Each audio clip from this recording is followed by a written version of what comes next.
A moment of danger for the Prime Minister as he holds a press conference to defend his Rwanda plan. Meanwhile, the former Prime Minister, Boris Johnson, is defending his record at the COVID inquiry. This is Politics Live.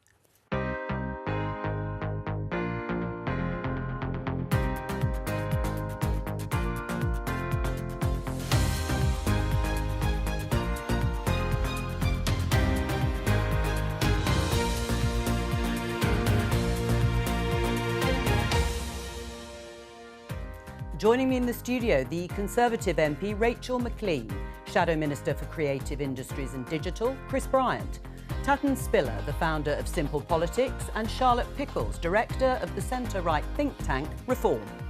Today, the Prime Minister comes out fighting over his plans to stop the small boats. Unequivocally, Rwanda is a safe country.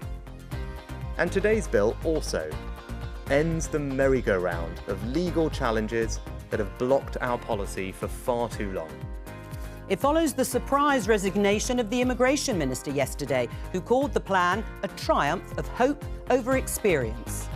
The test will come in the Commons next week when MPs will vote on the legislation, which Rishi Sunak has made a defining issue of his leadership. The Conservative Party faces electoral oblivion in a matter of months if we introduce yet another bill destined to fail. And Boris Johnson returns to the COVID inquiry for a second day as he's questioned about his decisions on a circuit breaker lockdown. I'm not going to pretend that this was an easy decision, and it certainly wasn't. And it was one I agonised over.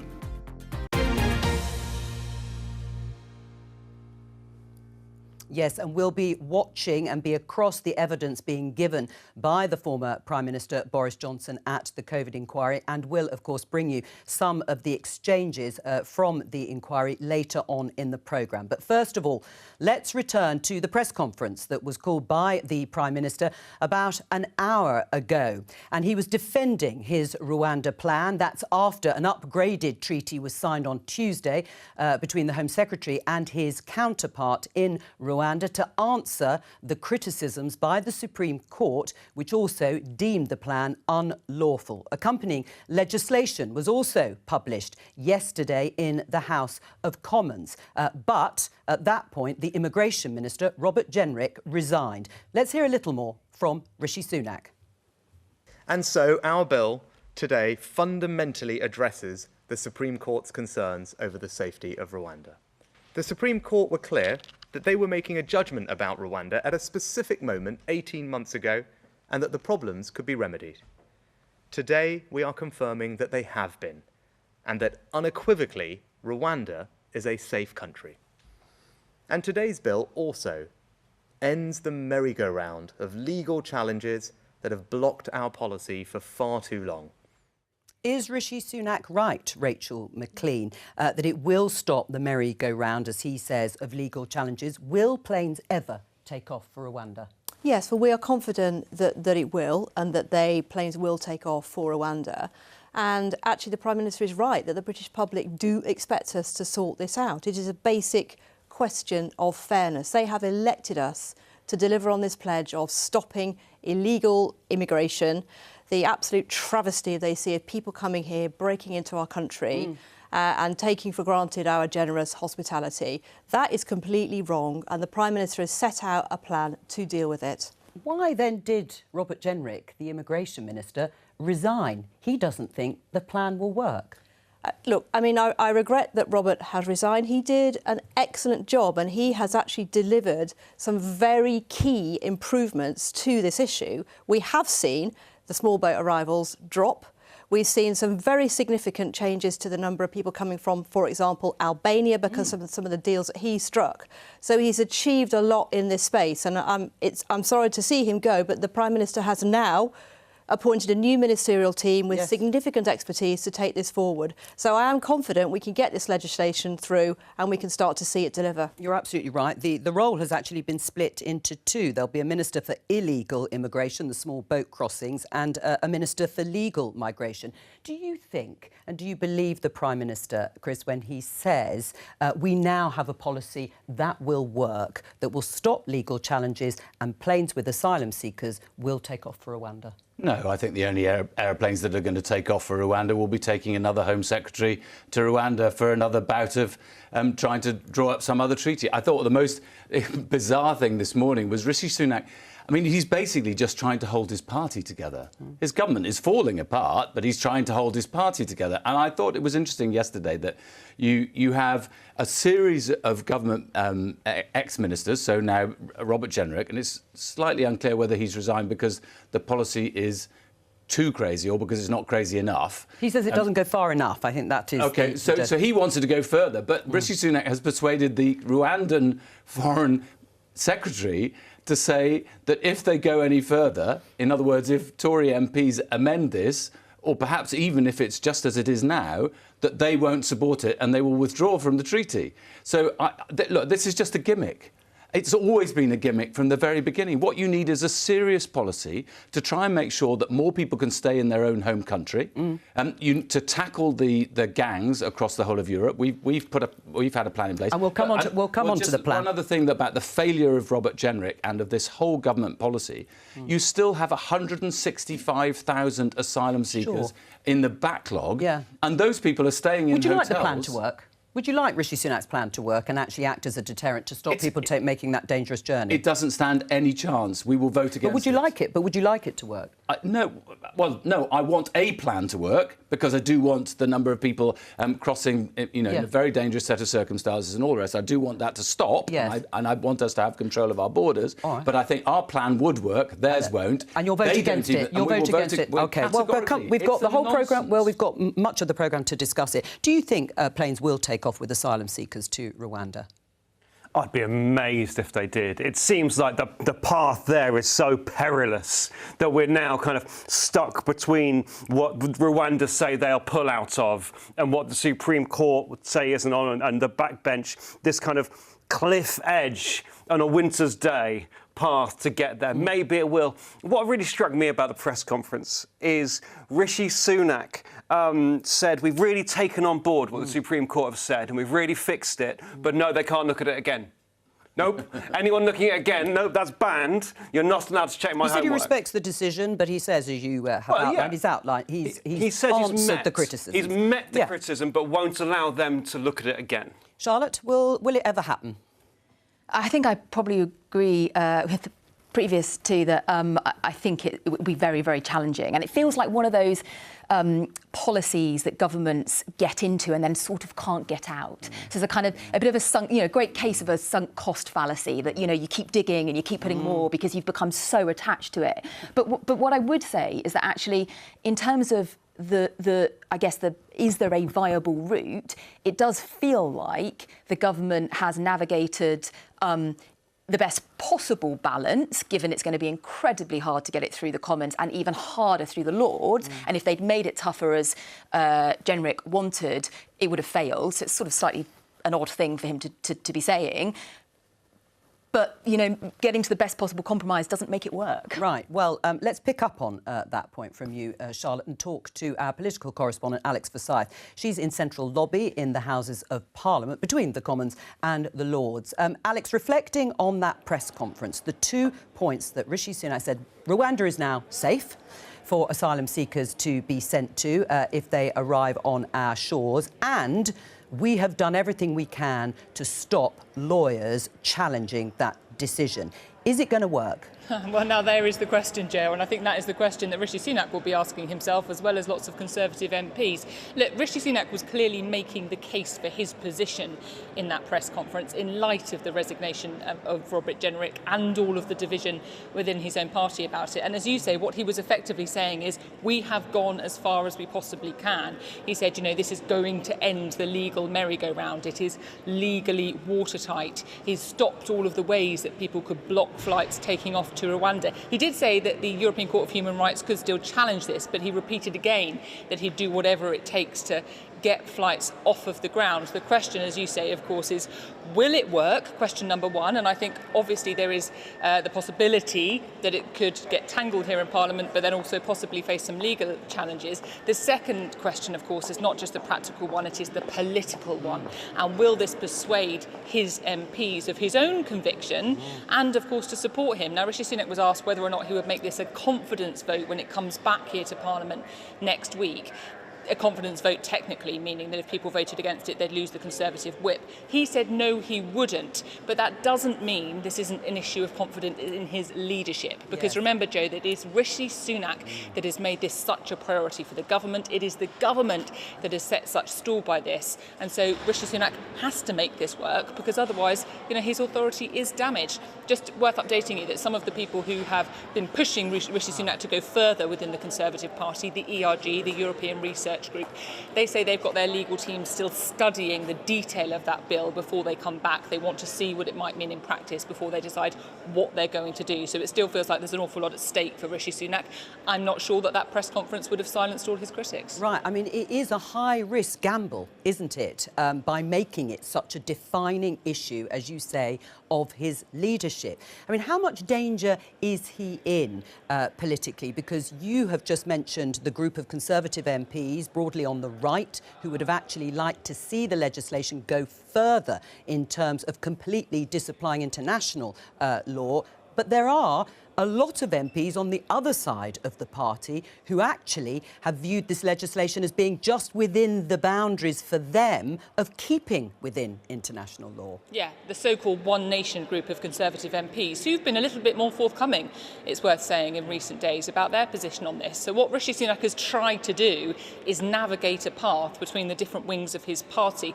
We've seen former Conservative Prime Ministers do that, not least, of course, on the issue of Brexit, and it hasn't always worked out well, because the risk for Rishi Sunak is, rather than appease both sides of his party, what he ends up doing is alienating them. I think MPs on either side of this debate in the Conservative Party are going to take a bit of time to study the detail and to see what this means in practice before they decide where they're going to go with this. But there is no question about just how politically difficult this has become for Rishi Sunak. And what's really interesting, Joe, is that what has, I think, been lost in some of this is that, of course, the small boat crossing numbers have come down. Yeah. Rishi Sunak made that point again in the press conference today. But because the government has given such priority to the Rwanda scheme, which has been so caught up in this legal and political tangle, that is sort of getting lost in what is now being seen by many as a failure to get the Rwanda scheme off the ground. So yeah, very high political stakes.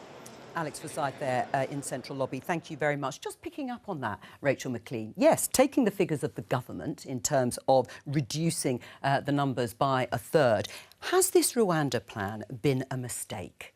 If it's working with your bilateral agreement with Albania and bolstering French patrols with the French government, why have you made this a central part? I know it's not the be-all and end-all, as James Cleverly, the Home Secretary, liked to do, but why have you made it a central plank? It's part of a holistic package, as you've rightly said, and some of these other measures are delivering success. And this one hasn't We so can far. point to some of the numbers that are falling, but you've got to remember that every single country in the world is dealing with this.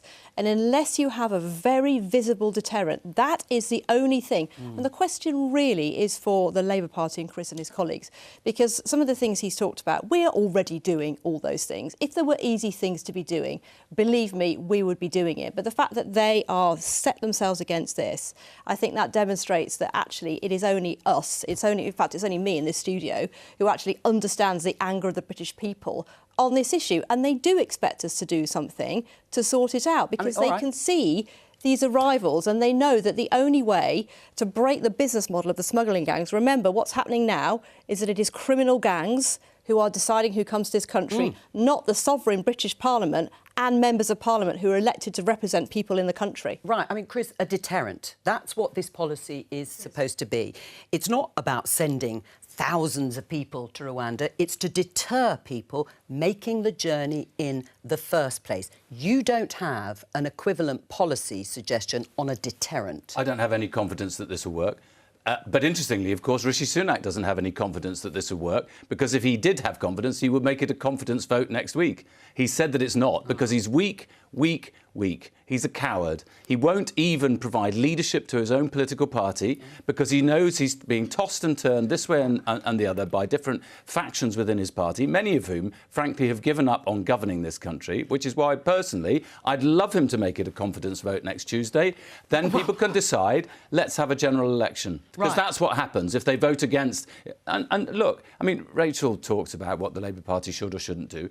If we were in government now, we, by now, would already have made sure that we got rid of the asylum backlog, so we didn't have 165,000 people sitting in hotels all over the United Kingdom. That's been there now for the best part of 2 years, and still more and more people coming through. Yes, you're right that some of the numbers of coming over the boats have gone down. As much as anything, that's to do with the weather. Well, but there are figures about that. But let's just take your point. That Rishi you need to cauterise it at Rachel. source. Right, let's put it to Rachel that Rishi Sunak is a coward. That Rishi Sunak has lost control of his party. He can't govern. There is truth in that, isn't there, Rachel? We don't take any advice on party management from the Labour Party.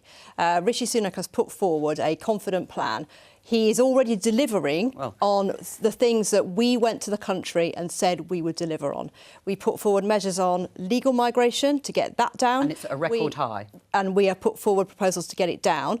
The Labour Party have voted against absolutely every single measure that we have put forward to deal with the things that Chris talks about on the asylum backlog. And he's also voted against with the colleagues in the Lords and so on. And this is the merry-go-round that is blocking what the British people want us to do. The merry-go-round is the merry-go-round of ministers endlessly. I mean, it's strange to think that Robert Jenrick only yesterday morning was doing the round for the media round for the government, defending its policy, and now he's an ex-minister. And Rachel herself is a classic example of this. She had 6 jobs. One of them was housing minister. You were one of the 16 housing ministers. We'd not got a government. You talk about going to the people. Yes, let's go to the people, because this government has no mandate. He's an unelected Prime Minister, and it's time that the British people had a say on who runs this country. We have a mandate. We have a clear mandate. We were elected on a platform to get Brexit done and control our borders. We got Brexit done. We brought all the wings of our party together. We all united behind it, and we are now all united behind this policy. Well, Rachel, because it is the only way. If people don't like this policy, then let them come forward with a credible alternative. Well, we don't have to look very far, do we, to find people that don't like the policy as it's being constituted. But nobody has come forward. Let them come forward with a credible alternative. The Labour Party haven't. Take lessons from the Labour Party, nobody else has. I totally understand on party management, but actually the lessons you might be able to take are from people from within your own party, ministers who've just resigned. Let's just look at a couple of the front pages reflecting on what happened yesterday. The Daily Telegraph, Immigration Minister Robert Jenrick quits as the Prime Minister is warned of electoral oblivion from his former Home Secretary there, Suella Braverman. Tories in turmoil as Immigration Minister quits over Rwanda bill, and he was just supporting it a day or two ago. Will the Tories ever give up fighting each other and start fighting Labour? Charlotte, what do you make of the papers reflecting on the Conservatives imploding? There does seem to be some self-interest in some of the comments that have been made by the former Home Secretary and by the former Immigration Minister. It feels quite self-indulgent, perhaps you could say, for people who have been in positions to make decisions and to tackle these issues that they quite clearly feel very passionately about, to, when they're no longer in post, say, oh, well, everything's going wrong and the government isn't doing the right thing. And, you know, perhaps both of them have interests in leadership going forward. So I think, you know, there's clearly, you know, tricky politics involved in it. But fundamentally, you know, Rachel's right. The public does want the government to get a grip of this. And actually, you know, where I think I'd slightly take umbrage with what Chris is saying is that there has been a big impact, actually. If you look at the numbers in a lot of policy areas around this, there is an impact happening. But that's not what we're focusing on. And to come back to the original point, you know, it feels like getting so... You know, Rwanda has become this totemic thing, which is because the government made it so. Absolutely. Yep. But it's sapping... You know, what have we spent? 140 million? You know, so much time and energy. Focus on the things that are working and really drive those. Tatton? What a shambles this is. All of it. I mean, Chris, you're name-calling. You're calling the Prime Minister names. We're talking saying that Labour do this, Labour do that. We have a genuine, real problem here. There are 100 million displaced people on this planet. We are a nice place to come. We have a reasonable quality of life. We have, because of our colonial history, because of our world-chasing history, we've got a lot of people have family. People from all over the world have family in this country. We have the Premier League, which is one of the world's biggest exports. I've made that figure up, but it sounds right. I won't challenge it at this point. Thank you. It's one of our best export brands, along with the BBC. So this is a genuine problem that people want to come here and they are not allowed to come here because, for whatever reason, illegal and legal migration. We need serious, grown-up conversations about it, not this kind of totemic polymetisation, all of this kind of falling out. The Labour Party do have a policy.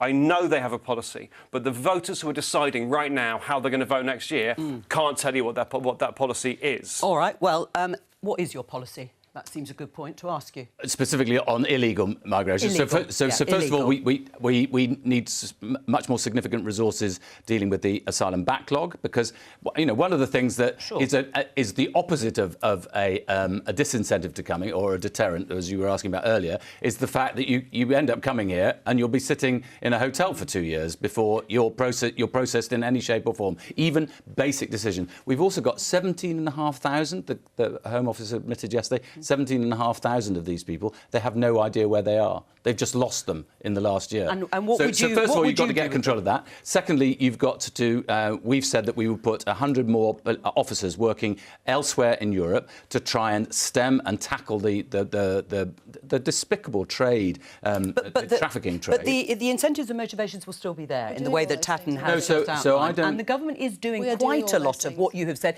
maybe not to scale, but they are. And then the third thing that I've always believed in is that our overseas development budget is basically there to try and make sure that people can stay living in the countries where they're originally from. And what are the things that make them leave, the push factors that push them, their war, their famine, their invasion by other countries and things like that. And economic migrants. Some of them are economic migrants. Well, yes, but it's interesting, actually, when they're assessed, the Home Office comes to the conclusion that very few of them are economic migrants. They decide that they are. And that is true. That is very true. Let's get a little more analysis and assessment, particularly from the sort of heart of what's happening to Tory MPs and their responses, from Katie Balls at The Spectator. Katie, what's been the reaction to the press conference and Rishi Sunak coming out fighting?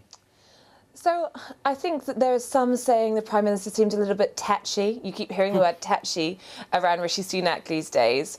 To be fair, he probably has quite a lot to be tetchy about when you look at the events of the past 24 hours. But, putting in a very passionate defence, I think what's interesting is some of the One Nation Tories almost hearing Rishi Sunak's rhetoric and now thinking, oh, this actually sounds very tough. Is this tougher than we had expected? So you get to that point of the point being made earlier, which is, by trying to almost find this middle way that pleases everyone, there is a risk that you actually satisfy neither side. And I think the jury is still out, with both the One Nation having their own team of lawyers and, of course, the Brexiteers having their old Star Chamber coming back together. So we get to see what the legal verdicts are, but I think the conference hasn't changed too much so far. I mean, has the party become ungovernable for Rishi Sunak? And next week's vote, it's going to be a massive moment, isn't it, for him and his authority? Yeah, I think it's going to be a really big moment for Rishi Sunak's authority. Now, they've ultimately decided at the moment not to make it a confidence vote. They're not facing down Tory MPs on this issue. But this is a flagship policy for Rishi Sunak. He chose to begin the year by saying he would stop the votes. It has put him on this pathway where he was never going to be fully in control because so much of it has been decided by the courts. And now he finds himself in a place where I think if you did see, say, the right of the party team up with Labour opposing the bill at second reading and, blocking it, I'm not sure where Rishi Sunak could go on this issue. And he wouldn't have much authority at all. Katie, thank you very much for joining us. Rachel, should it be a confidence issue, this vote next week? It's totemic for the Prime Minister. It's one of his 5 pledges to stop the votes. It's defined his leadership. He's doubled down today at the press conference. He's convinced it's the right policy. Should he make it a confidence issue? Back me or sack me? Well, the question here is how are we going to stop the boats? And it's for the people in the country. Yeah. This is not about what we think in Westminster in the party. It's what do the people of this country want us to do. And on that basis, as though, you've Rachel, said, then should it be let me just explain to people, because a confidence issue is so important, and I will get you to answer. A confidence issue is the Prime Minister, as Boris Johnson did with no-deal Brexit. He expelled a whole raft of Conservative MPs at the time for not backing him on no-deal Brexit. Why doesn't Rishi Sunak say, if you don't back me on my Rwanda plan, then you will effectively lose the Tory whip and sit outside of the party? Why doesn't he do that? So, look, these are judgments for the Prime Minister and his colleagues. And as I said, it is not about the confidence inside the party. It is the confidence that the people have in the Prime Minister and the government to actually deliver on what we said we would do. Now, people are feeling very concerned about that because, as we've discussed earlier on this programme, they have seen this policy, which is an important policy, being stymied in the courts, in international courts, not people who are elected to make decisions, not the sovereign parliament. And this piece of policy and this legislation will bring back sovereignty to our own parliament, our own elected people. Right, and that is what the British people expect us to do. Right. So that is where the confidence issue is. And also people will be looking at this. And I'm afraid I disagree with Tab. It's not name-calling. This is a clear dividing line. And we are right to articulate the dividing line that we have in our party against Labour. All right. They do not... if I can just finish, the party's split over it as well. I reject this categorisation of... this is not name-calling. It is making a dividing line between we have a plan to fix it and they have no plan. This is going back to the facts of the argument. All right, well, let Tatton we are entitled to put that Rachel, argument you put it to Tatton, what do you say? I mean, do you think they're communicating this effectively? I think that one of the pleasures of my job is watching a lot of action from the House of Commons, and it amazes me how rarely someone can stand at the dispatch box. You very recently were stood at the dispatch box, and the general inability and your ability to stand there and just talk up how great you are and your plans are without diminishing and throwing shade at the other side. You actually watched me at the dispatch box. I have watched you at the dispatch box. That is how I conduct myself in the House of Commons. All right, well, there's just two things I'd say. All right. First of all, a confidence motion actually means something slightly different, Joe. Well, it means that if the government loses the confidence motion, there is automatically a general election. That's why he won't make it a confidence motion next week, because he's terrified that actually quite a lot of Tories now think the game is over, it's time to have a general election. But the second point, and I think this is probably even more serious, is there are lots of Tory MPs I really like, and I have quite a lot of respect for. They are centrists. They portray themselves as centrists. Some of them have been lawyers, significant lawyers before. I cannot believe that they are voting and intending to vote for a measure which puts government ministers above the law. Well, we'll see. Now, that's a theme in the last few years. That's what Boris Johnson did as well. But I cannot believe that centrist, supposed centrist people like Alex Chalk and Victoria Prentice are seriously intending to vote for something which the Rwandan government, for heaven's sake, have said is at the very edge of legality. Well, they have said that they accept it, or the government at least has claimed that the Rwandans are happy with the treaty that they've signed, but they won't go further. But always, the government sets the law. So actually the point here is not government ministers saying they're above the law, it's saying Parliament gets to vote on it. If you reject it, then they have to... No, they're saying they're ousting the law. They're saying the law does not apply. The courts cannot intervene. That is putting ministers above the law. Hang on. That they wish Parliament to have a sovereign position on. That's what they're arguing. And that is what people out there want. That will be the law. Don't interrupt each other. But on that point, it's interesting then that the government and Rishi Sunak are quoting the Rwandan government in terms of their support for the treaty that's been signed and not going any further. It almost looks like we've outsourced our sovereignty to Rwanda. I think there are two things that are interesting there. One, that it's slightly, I don't know if ironic is the word, that Rwanda is accusing us of being in that position, given why we are having this conversation. Yeah. The second thing is, I wonder if it's slightly convenient that Rwanda says that, if actually you're in a position where you don't want to be disallowing the entirety of the HCR rules, and actually you can say, well, we can't because our partner won't allow us to. But there's also a provision that... Oh, no, I'm an optimist. Well, on that note of suspected cynicism by you, Tatton, we're going to go to the COVID inquiry because Boris Johnson, as we said at the beginning, has been giving evidence for a second day, and much of it has focused on a circuit breaker. You may remember a circuit breaker that was brought back in, not nationally, but in September and October 2020. Let's have a listen to part of his evidence. Frankly, it does not do justice to what we did, our thoughts, our feelings, my thoughts, my feelings, to say that we were remotely reconciled to fatalities across the country, or that I believe that though it was acceptable to let it rip. I had to speak for everybody who wasn't in the meeting and who wanted these points put to the scientists before I went out to explain them. I had to get their version of why this wasn't the case. I needed to have the counter-arguments. And if you want to look at what I thought, why don't you look at what I actually said in Cabinet and what I did?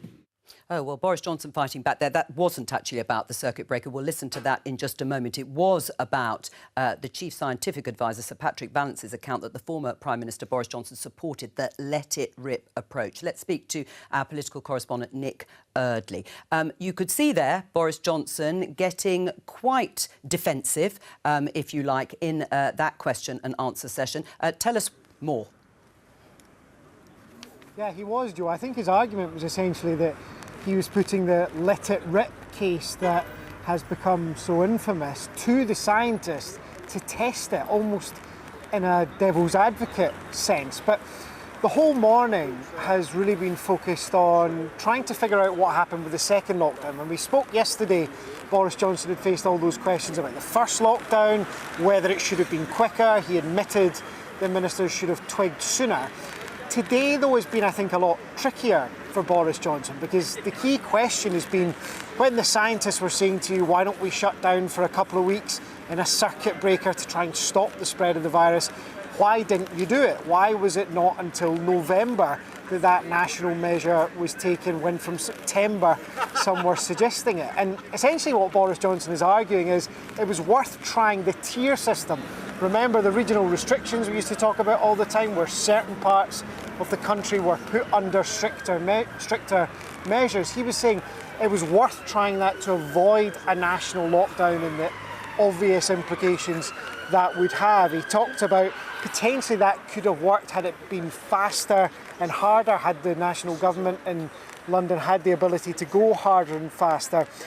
But it was a defence of that decision to delay the national lockdown, criticised widely by some in retrospect. Boris Johnson saying that he thought there was a good case to stick with that tiered system for as long as possible. But Joe, just one other thing I want to tell you about. In the last half hour or so, the inquiry started talking a lot more about Partygate and the COVID rule-breaking parties in Downing Street. It really struck me that Boris Johnson returned to his sometimes pretty robust defence of what went on in Downing Street. He talked about the version of events that have entered the popular consciousness being a million miles from the reality of what happened. Interesting, I thought, that despite all the accounts we've heard to the contrary, despite the evidence that was produced as part of the Sue Gray report, Boris Johnson is still saying to this inquiry that he doesn't think that it was as bad as it's been made out to be. And there was a moment where it was almost put to him that he was pretty blasé about the rules. He got really emotional. We weren't in the room, so we couldn't see quite how emotional he got, but he paused for several seconds and ended up saying, look, I was in hospital with this, I was in intensive care with COVID. He said, I knew from that experience what an appalling disease this is. To say that I didn't care about the suffering is simply not right. So there were some pretty tense moments, and some people in the room reporting that from the bereaved families who were sitting watching, there was a lot of tutting and muttering as he made those remarks. From a very noisy inquiry there. Nick Eardley, thank you very much for battling against the sirens. We'll come to the Partygate issue and Boris Johnson's approach and clearly response there at the COVID inquiry. But to go back to the second lockdown, Charlotte, and the attempt to have a sort of regional response. And Tia, what does it make you think now, 2 years on from what we all went through in the pandemic, your view of Boris Johnson and how he grappled with this crisis? I think your point there, Jo, of 2 years on is really crucial here. And we heard the word in retrospect there from your correspondent. And it does feel like we have put on our hindsight glasses and we're looking at what happened through the lenses of what we know now. And this was, and I think we're forgetting this, an entirely novel disease. This was a disease that we had no real understanding of what was happening. That in no way excuses where there were deficiencies in timely decision-making, where data was not used effectively. But actually, I think there is absolutely merit in having both a Prime Minister who is, and a set of advisers both on the political and non-political side, who are trying to grapple and challenge and question and put forward different potential solutions to a huge challenge. I also think it's reasonable to say we don't really know how this is going to turn out, so we need to try something. We need to give it time to see if it's going to be effective, and if it's not, then we need to act. And I think it's very easy for us. I think it's very easy for people sitting the QC asking questions in the inquiry, now that we know what happened and we know how it turned out, to slightly forget just how difficult those decisions were made. Right. And if you give me just one more point, it also, we really grasp onto this follow the science point, and, the PM was being told by a scientific advisor or the CMO that, we needed a circuit breaker, but actually the whole point of politicians is they have to weigh up different impacts. Right. It wasn't just COVID. There was a whole other host of impacts. Well, and those are the other points about schools being closed, or shouldn't they have been closed, and the economic impact. Did the system work, Chris? Did it work? I mean, I'm getting a sense, listening to the evidence, particularly in the exchanges between Boris Johnson and Hugo Keith, the leading counsel, that was the system as much at fault? Well, I think that's one of the things we need to learn, isn't it, really? Because, and almost regardless of the personnel who was in it, who were involved in it. Interestingly, where I would disagree with what's just been said is, at the time, Wales took a different route, and people were saying categorically that we were taking a different route from what Boris Johnson was doing. Do you think that worked? Well, it was better. Having differences. And I think the thing that we're coming to is that if we had locked down more effectively, and if we hadn't done Eat Out to help out, then we might not have had to close the schools. And that is one of the biggest decisions that I think was really very difficult for us. But look, I mean, the truth is, Boris Johnson always finds himself innocent in the court of his own opinion. We know that, one of the things that we've already found out that he lied about was he repeatedly told people that he never said "Parle bodies high." We know that he did. There was clearly a chunk of opinion which was shared by Rishi Sunak and all the other people who sat around the table and never thought to remove him until very, very late. There was an opinion around which was, OK, these are elderly people, let's just let them die. That was part of government thinking, and that was despicable. Right. I mean, Rachel, what's your response to that? So, I mean, look, the whole point of this inquiry is to look at all these issues. And we all of us, Chris and I, have sat in many TV studios at the time discussing the decisions. And I, as a minister at the time, I did sit in meetings where we heard all sorts of different views about what we should do and the impact on, at that time, I was thinking about the transport system. And, Charlotte's right. When you talk about the science, it's not a singular thing. Scientists have different views about different aspects of this because they're thinking not just about the health impacts, but also about the economic impacts. I think your point is interesting about Wales. I'm not persuaded that we can actually show that Wales had better outcomes, but nevertheless, let's look at this and see what we can learn. I think the point here is what can we learn to protect the public? We're watching. And we're already doing we're already implementing some of those things. Right. I think that's the important thing. We're showing you pictures there, boxed up. Well, they've just gone now because I think they're going on a break. But you saw Baroness Hallett, who is presiding over the proceedings with Boris Johnson there. Before I come to you, Tatton, on this idea of whether regional approaches worked, I think we can now listen to a little bit of Boris Johnson being asked about a circuit breaker. I'm not going to pretend that this was an easy decision, and it certainly wasn't, and it was one I agonised over. But I thought that a regional approach could still save us and could still help us. What do you make of that, the regional differences, that countries and perhaps parts of countries could and would do different things?